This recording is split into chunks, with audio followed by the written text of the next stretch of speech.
વિદ્યાર્થી મિત્રો, આજે આપણે દ્રાવણોમાં થોડાક આગળ વધીશું. ચાલો, તો હવે આપણે દળથી ટકાવારી જોઈએ. આપણે 11th ભણેલા છીએ. દળથી ટકાવારી એટલે પર્સન્ટેજ W/W. સૂત્ર તમને ખબર છે, 100 ગુણ્યા દ્રાવ્યનું દળ છેદમાં દ્રાવણનું દળ. અહીંયા દ્રાવણનું દળ એટલે દ્રાવ્યનું દળ અને દ્રાવકના દળનો સરવાળો આમ બી લઈ શકાય. હવે દાખલા તરીકે હું તમને એક ઉદાહરણ આપવાનું. ઉદાહરણમાં તમને એમ કહું કે 4% W/W સલ્ફ્યુરિક એસિડનું જલીય દ્રાવણ છે. આનો અર્થ શું થાય? તો 100 ગ્રામ દ્રાવણમાં 4 ગ્રામ સલ્ફ્યુરિક એસિડ છે એવું કહેવાય. આ થઈ ગઈ દળથી ટકાવારી. બહુ સિમ્પલ છે. હવે આપણને ખબર જ છે દળ કદથી ટકાવારી. આ સેકન્ડ મેથડ છે આપણી ફર્સ્ટ. આ સેકન્ડ 12મા ધોરણની બુકમાં બધા ઉલ્લેખ નથી, પણ તેમ છતાં આપણે પૂરો પ્રયત્ન કરીએ કે બધી રીતે એકવાર સમરાઇઝ થઈ જાય. પર્સન્ટેજ W/V શું થશે? હવે અહીંયા થશે દ્રાવ્યનું દળ અને અહીંયા થશે દ્રાવણનું કદ. એકાદ ઉદાહરણ આનું લઈએ. 10% W/V NaOH. હવે ઓરલી જ કહી દઉં તમને, 100 ml દ્રાવણમાં 10 ગ્રામ NaOH થશે. નેક્સ્ટ મેથડ છે પર્સન્ટેજ V/V. આને કહીશું કદથી ટકાવારી. આના માટે સૂત્ર શું થશે? V/V = 100 ગુણ્યા દ્રાવ્યનું કદ છેદમાં દ્રાવણનું કદ. આગળની માફક જ ઉદાહરણ તો તમે આના પરથી સમજી શકો છો. હવે બહુ જ ઇમ્પોર્ટન્ટ મેથડ આવે છે PPM. આનું ફૂલ ફોર્મ થાય પાર્ટ્સ પર મિલિયન. પાર્ટ્સ પર મિલિયન એટલે ધારો કે હું તમને કહું કે 1 ppm અશુદ્ધિ પદાર્થમાં છે, તો આનો મતલબ થાય એ જે પદાર્થ લઈએ છે આપણે એના 10 લાખ કણો લઈએ, 10 લાખ કણો, તો એમાં એક કણ અશુદ્ધિનો હોય. તમને ખ્યાલ આવી ગયો હશે કે PPM મેથડમાં દ્રાવણમાં દ્રાવ્યની ટકાવારી બહુ જ ઓછી હોય છે. એટલે જ્યાં દ્રાવણમાં દ્રાવ્યની માત્રા ઘણી ઓછી હોય, જેમ કે દરિયામાં દ્રાવ્ય ઓક્સિજનની માત્રા કે પછી હવામાં પ્રદૂષણની માત્રા, આ બધું માપવા માટે આ PPM યુઝ થાય છે. અને PPMમાં પાછા 3 આપણે ભાગ પાડીએ છીએ. એ ત્રણેય ભાગમાં સૌથી પહેલો છે W/W, પછી W/V અને પછી V/V. બહુ સિમ્પલ છે. જુઓ, W/W કેવી રીતે રજૂ કરીશું જોજો તમે. દ્રાવ્યનું દળ છેદમાં દ્રાવણનું દળ મલ્ટીપ્લાય બાય 10⁶. અહીંયા થશે દ્રાવ્યનું દળ છેદમાં દ્રાવણનું કદ મલ્ટીપ્લાય 10⁶ એટલે 10 લાખ. અહીંયા શું થશે? દ્રાવ્યનું કદ છેદમાં દ્રાવણનું કદ મલ્ટીપ્લાય બાય અહીંયા પણ 10⁶. આની એક વ્યાખ્યા હજી લખી શકાય, જે આપણી ટેક્સ્ટ બુકમાં પણ આપેલી છે. 1 લિટર દ્રાવણમાં ઓગાળેલા દ્રાવ્ય પદાર્થનું મિલીગ્રામમાં વજન અથવા તો દળ એટલે PPM. હવે ધારો કે હું મિલીગ્રામ 1 લઉં તો અહીંયા 1 ppm આવે, 2 લઉં તો 2 ppm આવે. એ રીતે એના PPM નક્કી થાય છે. તો હવે એક નવી રીત લઈએ. નવી રીત છે મોલ અંશ. આપણી 12થમાં ઉલ્લેખ નથી, પણ તમને ભણાયેલું છે 11થમાં, તો થોડું એનું સમરાઇઝ કરવા માટે બતાવું છું. કોઈ પણ ઘટકના મોલંશ એટલે દ્રાવણમાં તે ઘટકના મોલ અપોન દ્રાવણના કુલ મોલ. એની ફોર્મ્યુલા છે. બરાબર. એ હિસાબે કહીએ તો આવું એક સેન્ટેન્સ તમે 11th માં ભણેલા, દ્રાવણમાંના તમામ ઘટકોના મોલ અંશોનો સરવાળો 1 થાય. બીજું બી આપણે ભણેલા, દ્રાવણનો કુલ મોલ અંશ પણ 1 જ થાય.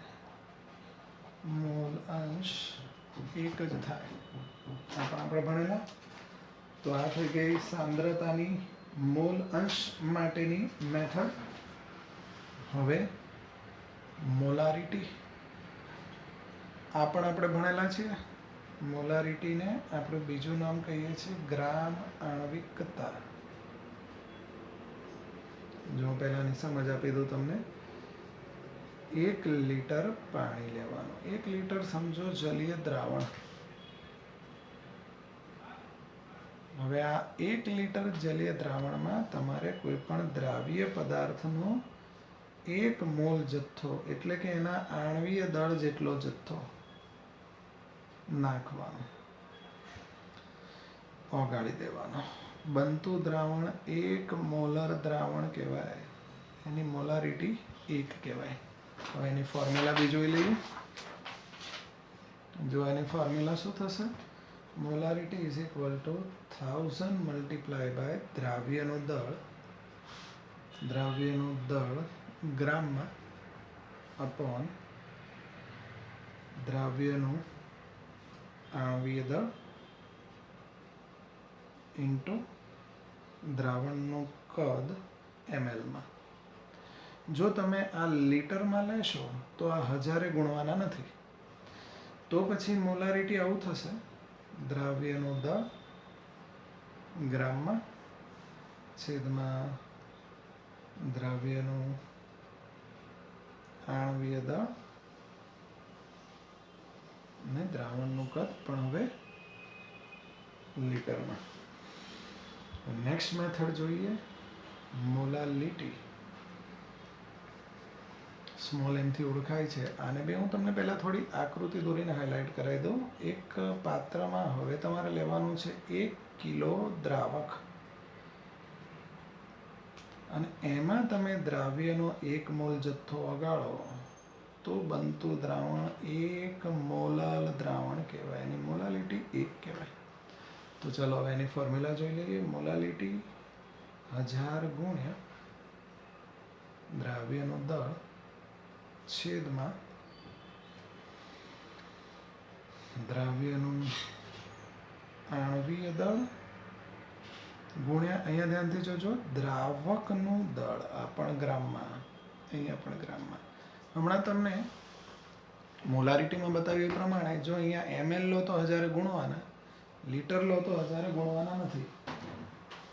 એવી જ રીતે અહીંયા ગ્રામ લો તો 1000 ગુણવાના, કિલોગ્રામ લો તો અહીંયા 1000 ગુણવાના નથી.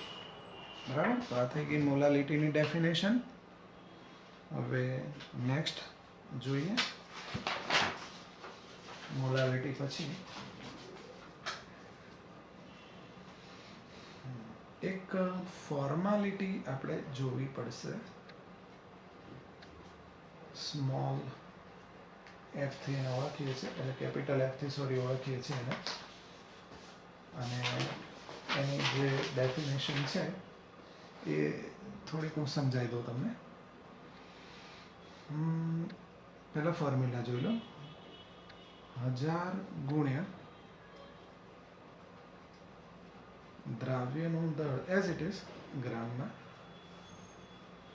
દ્રાવ્યનો સૂત્રભાર, અહીંયા સૂત્રભાર એટલે પ્રમાણ સૂચક સૂત્રભાર જે 11th માં તમે ભણતા હતા, અને દ્રાવણનું કદ ml માં. એઝ યુઝ્યુઅલ આને તમે લીટરમાં લો તો અહીંયા 1000 ગુણવાના નથી.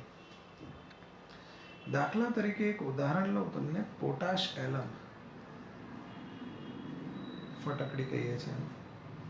હવે એનો જે પ્રમાણ સૂચક સૂત્રભાર છે એ 474 છે, 474. તો હવે એમ કહેવાય કે તમે 1 લીટર પાણી લો છો, બરાબર? 1 લીટર જલીય દ્રાવણ અને એની અંદર જો 474 ગ્રામ પોટાશ એલમ એક વખત નાખશો તો બનતું દ્રાવણ એક ફોર્મલ દ્રાવણ કહેવાશે અને એની ફોર્માલિટી 1 કહેવાશે. ફોર્માલિટી એની 1 કહેવાશે. હવે આ જે મોલારિટી, નોર્માલિટી, સાંદ્રતાના જે એક્ઝામ્પલ્સ આવે છે એના થોડાક સૂત્રો છે તો ધ્યાન રાખી લો. કેટલીક વાર શું કરે છે, મિશ્ર દ્રાવણોની મોલારિટી તમને ફાઇન્ડ આઉટ કરવાનું કહે છે. ધારો કે 3 દ્રાવણ મિશ્ર કર્યા છે, એ 3 દ્રાવણો ધારો કે એસિડ છે અને એ એસિડની એસિડિકતા સમાન છે. બેઝિકતા હોય, બેઝની હોય તો એસિડિકતા હોય, એસિડ હોય તો બેઝિકતા હોય, અથવા સંયોજકતા સમાન છે તો ફોર્મ્યુલા તમે વાપરશો M1V1 plus M2V2 plus M3V3 is equal to MV.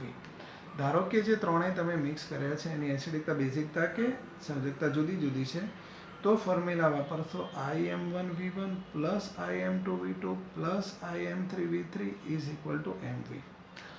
પણ જ્યારે વિદ્યાર્થી મિત્રો મિશ્ર દ્રાવણની તમને નોર્માલિટી પૂછે, જોજો ધ્યાનથી અહીંયા,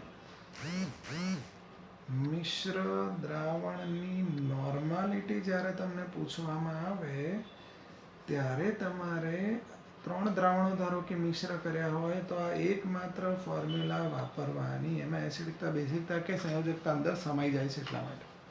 બીજું એક ધ્યાન રાખો કે જ્યારે દ્રાવણનું ડાયલ્યુશન થતું હોય ત્યારે તમારે ફોર્મ્યુલા વાપરવાની છે M1V1 is equal two M2V2 or N1V1 is equal two N2V2. બીજી એક વસ્તુ ધ્યાન રાખો, જ્યારે દ્રાવણનું તટસ્થીકરણ થતું હોય, એસિડમાં બેઝ ઉમેરતા હોય કે બેઝમાં એસિડ ઉમેરતા હોય ત્યારે પણ તમારે M1V1 ઇક્વલ ટુ M2V2, જો બેઝિકતા એસિડિકતા સમાન હોય તો. જુદી જુદી હોય તો IM1 is equal two IM2V2 અને જો નોર્માલિટી યુઝ કરતા હોય તો N1V1 is equal two N2V2. આ વાપરવાની છે, બરાબર? તો તમને દ્રાવણની સાંદ્રતા માટેના કેટલાક સૂત્રો સમજાવી દીધા. હવે એક ક્વેશ્ચન ઓબ્જેક્ટિવ પૂછાય છે MCQમાં, બહુ વખત પૂછાયેલો બી છે, કહે છે કે એવી સાંદ્રતાની રીતો દર્શાવો કે જે તાપમાન પર આધારિત ન હોય, એવી સાંદ્રતાની રીતો દર્શાવો. આ ક્વેશ્ચન છે. તો તમારે આમાં એવું યાદ રાખવાનું કે જેના સૂત્રમાં કદ ના આવતું હોય એ તાપમાન પર આધાર ના રાખે. દાખલા તરીકે મોલાલિટી, આપણે એની ફોર્મ્યુલા જોઈ હતી. મોલાલિટીની ફોર્મ્યુલા એકવાર તમે રિપીટ જોઈ લો. આમાં ક્યાંય કદ નથી જુઓ તો પછી એ તાપમાન ઉપર આધાર નહીં રાખે. એ જ રીતે અહીંયા જુઓ તો આ મોલંશ, આના સૂત્રમાં પણ ક્યાંય કદ નથી તો પછી મોલંશ પણ તાપમાન ઉપર આધાર નહીં રાખે.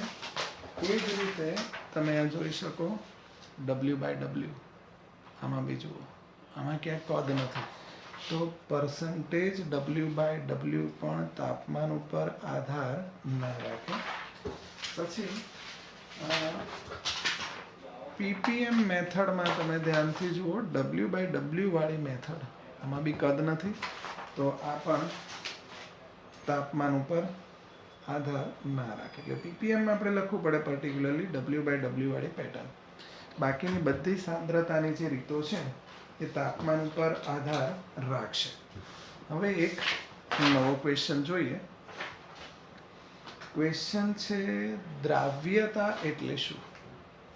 જોજો ધ્યાનથી. દ્રાવ્યતા, આમ તો એને ઇંગ્લિશમાં સોલ્યુબિલિટી કહે છે, સોલ્યુબિલિટી. તો એ સોલિબિલિટીની ડેફિનેશન બહુ જ સિમ્પલ છે. તમે ચેક કરી શકો, અહીંયા જુઓ તમને હાઇલાઇટ કરેલું છે. નિયત તાપમાને નિશ્ચિત જથ્થાના દ્રાવકમાં ઓગળી શકતા દ્રાવ્યના મહત્તમ જથ્થાને દ્રાવ્ય પદાર્થની દ્રાવ્યતા કહેવાય. અને એ દ્રાવ્યતાનો જે આધાર છે એ દ્રાવ્ય અને દ્રાવકના સ્વભાવ પર, તાપમાન પર અને દબાણ પર રહેલો છે. બરાબર. એક નેક્સ્ટ ક્વેશ્ચન છે, ઘન દ્રાવ્યની પ્રવાહી દ્રાવકમાં દ્રાવ્યતા આ ઘટનાને અસર કરતા પરિબળો. તો દરેકે દરેક ઘન પદાર્થ પાણીમાં કે કોઈ પણ પ્રવાહીમાં ઓગળી જ જશે એવું જરૂરી નથી. દાખલા તરીકે ઉદાહરણ આપું તમને તો તમે જોઈ શકો, ખાંડ પછી મીઠું, આવા જે પદાર્થો છે પાણીમાં સરળતાથી દ્રાવ્ય થાય, પણ એ બેન્ઝીનમાં દ્રાવ્ય નહીં થાય. નેપ્થેલિન, એન્થ્રેસિન વગેરે જેવા પદાર્થો બેન્ઝીનમાં દ્રાવ્ય થાય તો પાણીમાં નહીં થાય. એનું કારણ છે, આપણે 11th બી ભણેલા કે ધ્રુવીય પદાર્થ એ ધ્રુવીય પદાર્થમાં જ ઓગળે, જ્યારે બિનધ્રુવીય પદાર્થ એ બિનધ્રુવીયમાં જ ઓગળે. હવે અહીંયા તમે એક ધ્રુવીય અને એક અધ્રુવીય લેશો, અહીંયા પણ એક અધ્રુવીય અને એક ધ્રુવીય લેશો તો દ્રાવ્યતા નહીં થાય. જ્યારે પણ આપણે ઘન પદાર્થને પ્રવાહીમાં ઓગાળીએ છીએ ત્યારે ધીમે ધીમે તેની દ્રાવ્યતા વધતી જાય છે. પાણીમાં તમે ખાંડ ઓગાળો તો ધીરે ધીરે ડિઝોલ્વ થતી હોય, આ પ્રક્રિયાને વિસર્જન અથવા તો ડિઝોલ્યુશન કહે છે. બિલકુલ આનાથી ઓપોઝિટ પ્રોસેસ છે સ્ફટિકીકરણ. જ્યારે દ્રાવણમાંના દ્રાવ્યના કણો ઘન દ્રાવ્ય કણો સાથે ટકરાઈને દ્રાવણમાંથી અલગ થઈને ઉપર તરફ તરી આવે સ્ફટિક સ્વરૂપે, એ પ્રોસેસને આપણે કહીએ છીએ સ્ફટિકીકરણ. એનો ઉલ્લેખ આપણે 11th પણ કરેલો છે.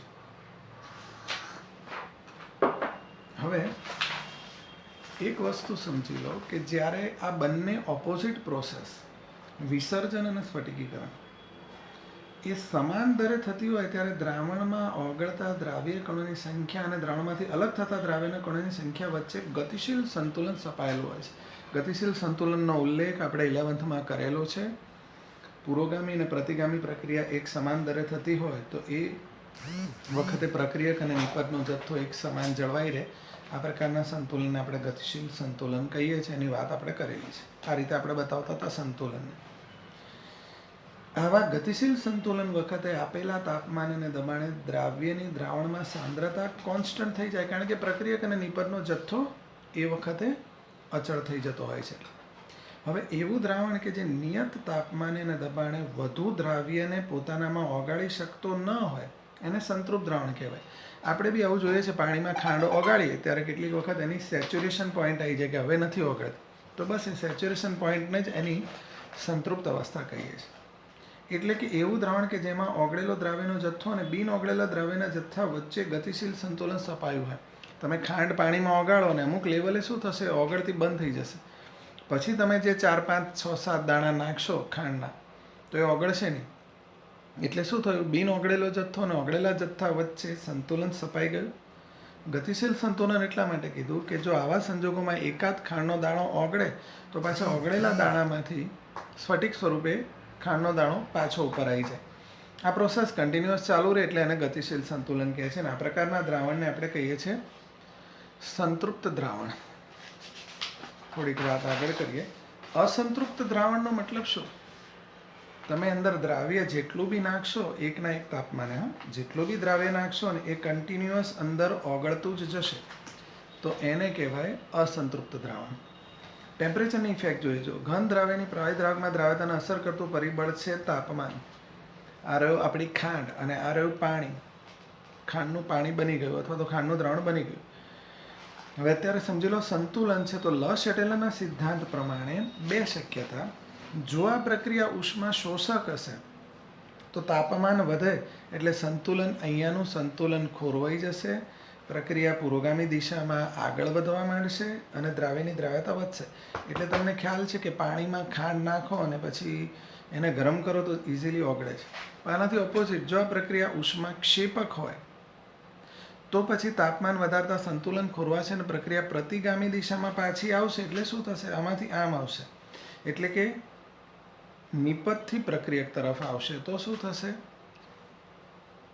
પ્રવાહી દ્રાવણમાંથી પ્રવાહી દ્રાવક અને ઘન દ્રાવ્ય બે પાછું અલગ પડવા માંડશે. એટલે કે એની અલ્ટિમેટલી શું થયું, દ્રાવ્યતા ઘટવા માંડશે. તો ચાલો હવે જોઈએ એક દબાણની ઇફેક્ટ. દબાણની ઇફેક્ટમાં શું કરીશું, ઘન દ્રાવ્ય અને પ્રવાહી દ્રાવકમાં જ્યારે ઓગળી દ્રાવણ બનાવીએ તો આ પ્રકારના દ્રાવણમાં દબાણની અસર નહિવત અથવા ઓછી થશે, કારણ કે જનરલી દબાણની અસર વાયુ પર વધારે થાય. આપણે 11th ભણ્યા હતા ઘન અને પ્રવાહીમાં અસંકોચનીયતાનો ગુણધર્મ છે એટલા માટે.